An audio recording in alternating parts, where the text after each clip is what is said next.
Hit TV ప్రేక్షకులకు నమస్కారం. నేను మాధవి.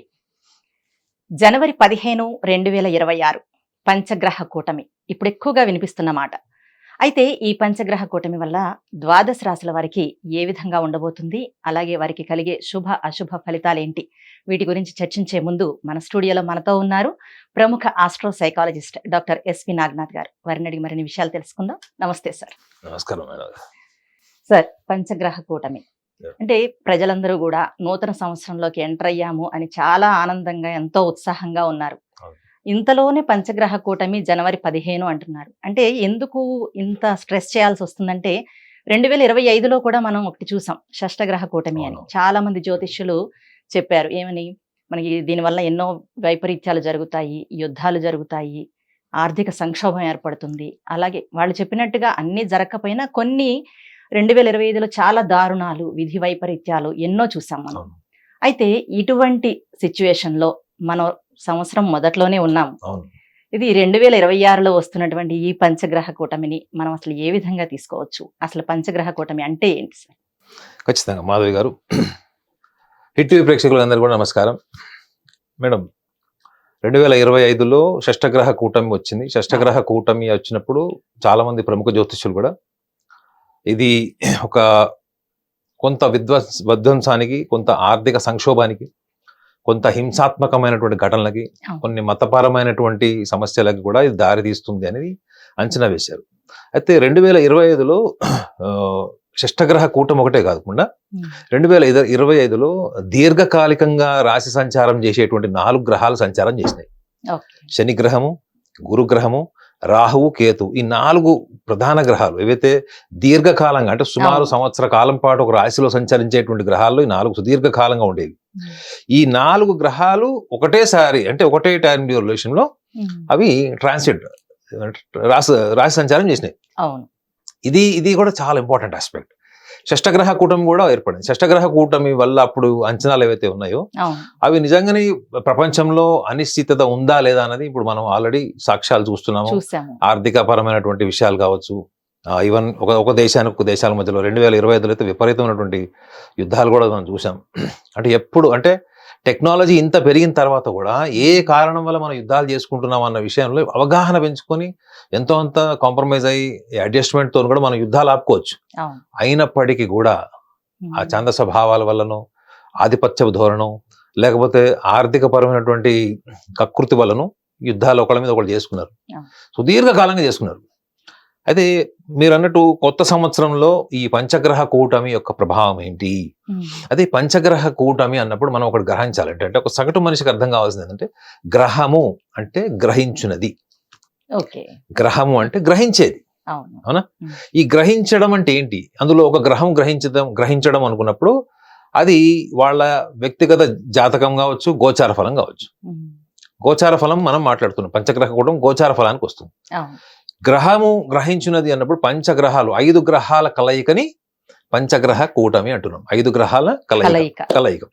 ఇది ఎక్కడ జరుగుతుంది? ఇది 15వ తారీఖున ధనుర్రాశి నుంచి మకర రాశిలోకి ప్రవేశించేటువంటి 4 ప్రధాన గ్రహాలు రవి, శుక్ర, కుజ, బుధ గ్రహాలు ఇవి జరుగుతాయి.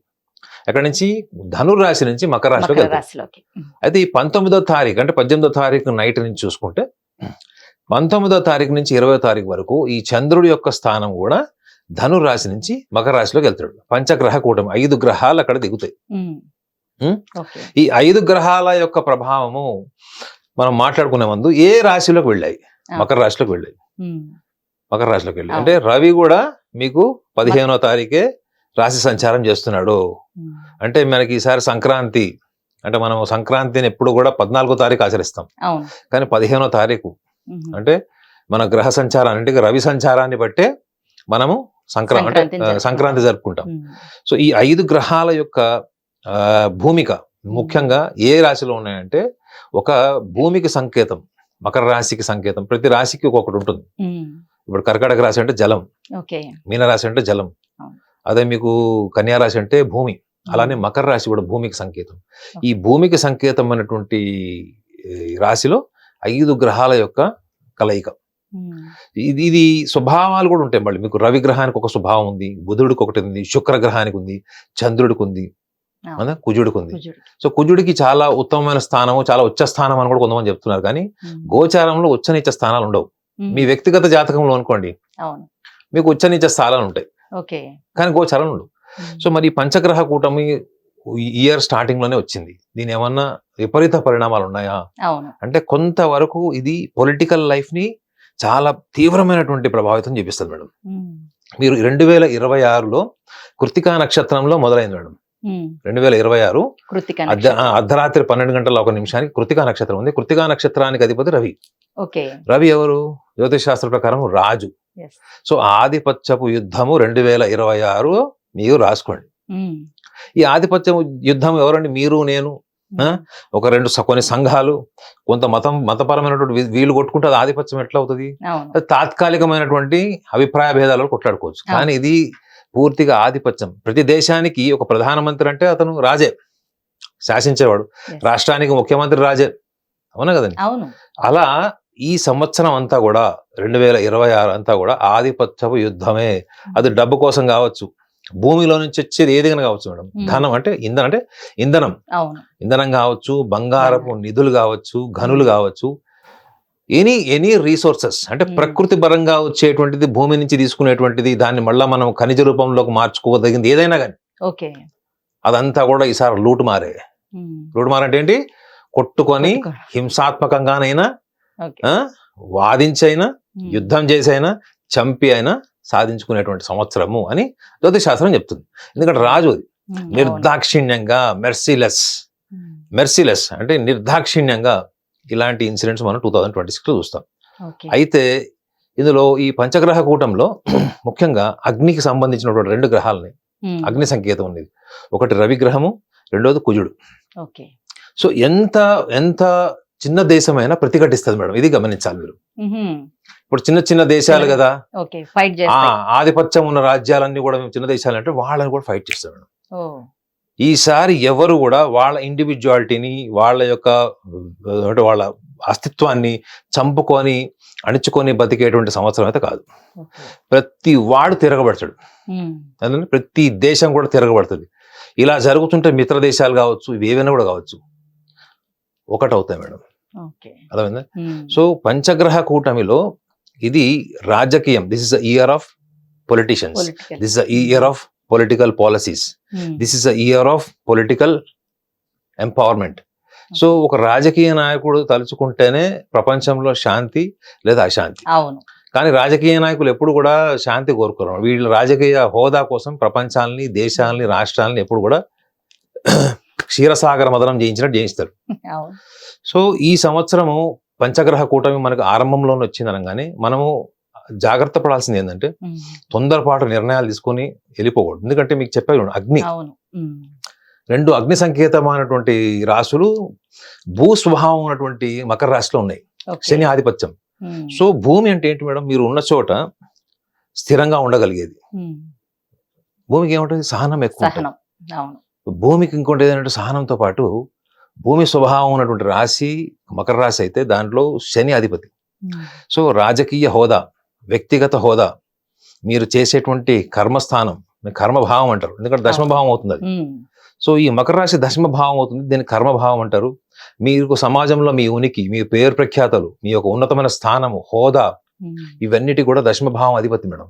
సో ఇప్పుడు ఈ యుద్ధాలన్నీ వీటి మీద జరుగుతాయి. కాబట్టి సగటు మనిషి ఏం అర్థం చేసుకోవాలి? తొందరపాటు నిర్ణయాలతో ఉద్యోగాలు మారిపోవడం, తొందరపాటు తనంతో డబ్బులు ఇన్వెస్ట్మెంట్ చేసేయడం, లేదా ఇవాళ నా దగ్గర ₹1,00,000 ఉన్నాయి, దీన్ని 10 లక్షలు చేద్దాం అనుకునేటువంటి అతి ఉత్సాహం, ఉద్యోగాల నుంచి వ్యాపారంలోకి వచ్చేయడం, ఉద్యోగం ఎంతకాలం చేస్తాం, ఇక సంపాదించిన డబ్బంతా తీసుకొచ్చి వ్యాపారంలో పెట్టడం, ఇట్లాంటివి చెయ్యకూడదు. ఎందుకంటే 2025 సహనంతోని, లౌక్యంతోని, దూరదృష్టితో అన్ని రాసులు వాడు మేడం. పంచగ్రహ కూటమి అంటే it's not an ordinary thing. ఎందుకంటే చాలా మంది అది నమ్మకపోవచ్చు, కానీ పంచగ్రహ కూటమి యొక్క ప్రభావము ఖచ్చితంగా భూమి మీద ఉన్నటువంటి, ముఖ్యంగా మనం బుద్ధితో ఉన్నవాళ్ళం, జీవరాశులు కదా ఉండదు కదా మేడం. సో కాబట్టి వ్యూహము, సహనము, తార్కికము, ఈ 3 ఈ యొక్క 2026లో ఈ పంచగ్రహ కూటమి మీకు స్టార్టింగ్ లోనే వచ్చింది. అవును. అదే జూలైలోనో ఆగస్టులోనో వస్తే అది అటు ఇటు కాకుండా ఆల్రెడీ లేదు. అవును. వ్యాపారంలో ఇన్వెస్ట్మెంట్ చేసినాడు, విదేశాలకు వెళ్ళిపోయి ఉద్యోగాలు అనుకున్నాడు, రాష్ట్రాలు మారినవాడు, ఉమ్. వీళ్ళందరూ అప్పుడు సముద్రం మధ్యలో ఉన్నట్టు ఉంటుంది. Yes. ఇప్పుడు ఇంకా సముద్రం ఒడ్డునే ఉన్నారు, వీళ్ళంతా అలల దగ్గరే ఉన్నారు, ఇంకా కాళ్ళ ముందే దగ్గర కూర్చుని తెలుసుకొని అలలు జాగ్రత్త పడవచ్చు. పడాలి. సో ఆర్థిక సంక్షోభాల కన్నా ఎక్కువగా ఉమ్. ఈ సంవత్సరంలో ఎక్కువగా ఆధిపత్యపు సంక్షోభాలు, ఆధిపత్యపు యుద్ధాలు, ఉమ్. పోరు ఖచ్చితంగా ఉంటుంది. ఓకే. అయితే ఈ సంవత్సరం ఎవడికి కూడా రాజు. ఉమ్. తుమ్ కిత్నా హే హమ్ ఉత్నా హే, అంటే నువ్వు ఎంత అంటే నేనంత. సో కాబట్టి ఎవరు కూడా అణుచుకోరు మేడం. ఈసారి ఖచ్చితంగా ఉమ్. 2026 is an indication of violence. అది వైలెన్స్ ఫర్ సుపీరియారిటీ. ఉమ్. ఇది కేవలం ఏదో అమెరికా ఆధిపత్యం చూపిస్తుంది అన్న కోణంతో కాదు. ఇది అన్ని దేశాల్లో కూడా ప్రతి దేశం కూడా తన ఉనికి కాపాడుకోవడానికి ప్రయత్నం చేస్తుంది. ప్రతి దేశం కూడా తన దేశంలో ఉన్నటువంటి పౌరులకు భద్రత కలిగించేటువంటి వ్యూహం వేస్తుంది. అవును. ఒక రకంగా చెప్పాలంటే మేడం, ఇది ఒక రకంగా జరిగితే మంచిదే ఉమ్. మేడం. ఇప్పుడు మీరు ఇక్కడ జాబ్ చేస్తున్నారు, మీ జాబ్కి ఏదో ప్రాబ్లం వస్తున్నట్టు మీకు హింట్ వచ్చింది అనుకోండి, మీరు నెక్స్ట్ జాబ్ గురించి ముందుగానే ఆలోచించుకుంటారు. Yes. అవునా? అవును. ఒక ప్రణాళిక అనేది మీ సిద్ధం బ్యాంక్ లో ఉన్న చేసుకుంటాం. డబ్బులు తీసుకుపోయి ఒక ధన్మని ఎక్కడో ఇన్వెస్ట్మెంట్ చేసేటప్పుడు అప్పుడు మీకు కొంచెం అలర్ట్ ఉంటారు. అవును. సో ఒక రకంగా చెప్పాలంటే ఇప్పుడు సోషల్ ఎన్విరాన్మెంట్ లో వచ్చేటువంటి మార్పులన్నీ కూడా ఉమ్. మీలో కొంచెం అలర్ట్నెస్ ని డెవలప్ చేసేటువంటి సంవత్సరం. ఓకే. అంటే ముందు చూపు, జాగ్రత్త, అతి విశ్వాసం, అతి తొందరగా మనం నిర్ణయాలు తీసుకోవడం, వీటి నుంచి మీరు దూరం ఉంటారు. ఓకే. సో ఒక రకంగా పంచగ్రహ కూటమి అంటే మిశ్రమ ఫలితాలు అని చెప్పొచ్చు. ఎందుకంటే 5 గ్రహాలు ఉన్నాయి మేడం. అవును. చంద్రుడు, బుధుడు, శుక్రుడు, రవి, రవి. ఈ గ్రహాలు మీరు కుజుడు, వీటి అందులో చూసుకుంటే అందులో మిత్ర గ్రహాలు ఉన్నాయి, ఉమ్. శత్రు గ్రహాలు కూడా ఉన్నాయి. Yes.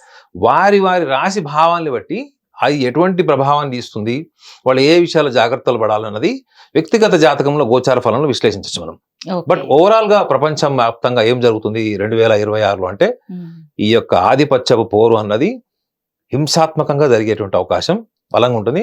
దానికి మూల బీజం, పిల్లర్, పొలిటికల్ ఫీల్డ్. ఉమ్. చాలా ఏదైనా మనం- మందికి ఉన్నమైన పదవులు పోతాయి మేడం. ఓహో. తోపు తురుంకాన్ అనుకునేవాడు రోడ్డు మీదకి వస్తాడు. ఆ. ఇక వాడు దీర్ఘకాలంగా ఎప్పటి నుంచో నేను అదవ్వాలి, నేను ఎమ్మెల్యే అవ్వాలి, నేను ఎమ్మెల్యే నాకు మంత్రి పదవి రాలేదు, నాకు హోదా రాలేదు, అవును. నాకు సోషల్ గ్లామర్ ఎంత ఉంది, నాకు అంటే గుర్తింపు రాలేదు అని అనుకుంటారు చూడండి. ఉమ్. అనుకుని వదిలేసిన వాడికి కూడా ఈసారి హోదా వస్తుంది. ఓకే. ఎందుకు కాదు, ఇంకా జీవితంలోకి ఏమి ఓడలు కాదు, బళ్ళు ఓడలు అవ్వడం అంటారు అయిపోతాయి కదా సార్? అయిపోతాయి. ఓకే. సో ఏది నాకు దొరకదు అనుకునే వాడికి దక్కే అవకాశం ఉంటది. అన్ని దక్కినే నేను ప్రశాంతంగా హ్యాపీగా ఉన్నాను అనుకునే వాడికి మొత్తం తీసి క్రాస్ రోడ్ లో వాళ్ళు పెట్టేటువంటి మనశ్శాంతిగా ఉండడానికి ఉండదు. So nothing should be under estimated, nothing should be over estimated. Okay. So ఇది 2026 లో ఒక లెసన్ అవుతుంది చాలా మందికి. ఉమ్. ఏదేమైనా మనం మాత్రం చాలా జాగ్రత్తగా ఉండాలి. తీసుకునే ప్రతి నిర్ణయం కూడా 1-10 సార్లు ఆలోచించి సహనంతో తీసుకోవాలంట. ముగ్గురు ఒక సగటు మనిషికి అర్థమయ్యేది చెప్పాలంటే 3 విషయాలు జాగ్రత్తగా ఉండాలి. ఏంటంటే ఓకే. జాబ్, ఎంప్లాయ్మెంట్, ఎందుకంటే దశమ భావం కదా మేడం. దశమ భావం అంటే కర్మభావం, Yes. వృత్తి. ఉమ్. దశమ ఉద్యోగస్తులు జాగ్రత్తగా ఒకటి ఉండాలి. అంటే ఓకే. నాకు ఎవడో ప్రామిస్ చేశాడు, వచ్చారా నా కంపెనీకి నేను చూసుకుంటాను, నువ్వు బెంగళూరులో వచ్చాయి నేను చూసుకుంటాను, వాడు ఎక్కడ ఏమీ ఉన్నాడు ఉండదు. చూస్తాడు, చెన్నైకి వచ్చి నేను చూసుకుంటాను, లేదా అమెరికా వచ్చి, యూకే వచ్చి, ఇలాంటివి అంటే అదేదో ఆకాశంలో మేఘాలు చూసి మన కుండ పగలు కొట్టున్నారని ఒక సామెత చెప్తారు. అట్లా చేయొద్దు. రెండోది ఇన్వెస్టర్స్ మేడం. బిజినెస్ లో ఇన్వెస్ట్ చేసేవాళ్ళు కూడా ఇంపల్సివ్ ఇన్వెస్ట్మెంట్ చేయకూడదు. ముఖ్యంగా పార్ట్నర్షిప్ ఇన్వెస్ట్మెంట్లు, దీర్ఘకాలంగా ఉన్న పార్ట్నర్స్ కూడా విరోధులయ్యే ఛాన్స్ ఉంటుంది. ఉమ్. బిజినెస్ లో ఇన్వెస్టర్స్ కి ఇది ప్రాబ్లం అవుతుంది, ఓకే. ఇంపల్సివ్ ఇన్వెస్ట్మెంట్ అనేది. ఉమ్. మూడోది ఏంటంటే దీర్ఘకాల లోన్ తీసుకోకండి. ఓ. ఒక 20 సంవత్సరాల లోను, ఉమ్. ఒక 100 కోట్లు, 10 కోట్లు, 50 కోట్లు తీసేసుకొని లోన్ వేసుకుని ఇన్వెస్ట్మెంట్ చేస్తారు అండి, వాళ్ళకు కూడా 2026 అంత ఫేవరబుల్ కాదు. ఓకే. ఈ 3 ఇండస్ట్రీస్, 3 ఫీల్డ్స్ ఏవైతే ఉన్నాయో వీళ్ళు జాగ్రత్తగా ఉంటే నార్మల్ లైఫ్.